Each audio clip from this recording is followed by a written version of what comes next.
Salam dəyərli izləyicilər, Bakıda pulsuz avtobuslar fəaliyyətə başladı. Belə ki, Bakının mərkəzi piyada zonalarında vətəndaşların hərəkətini asanlaşdırmaq məqsədi ilə ödənişsiz şatıllar istifadəyə verilib.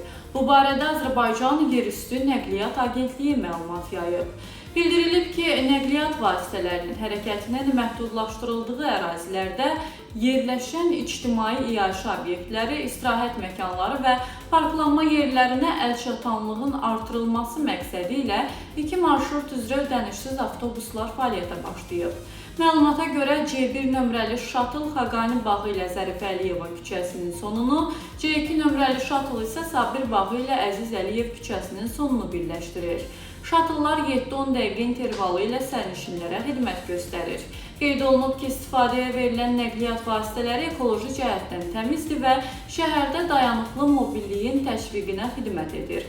Şatıllar ilkin mərhələdə yalnız həftə sonları və bayram günləri saat 12:00-dan 00:00-ədək fəaliyyət göstərəcək.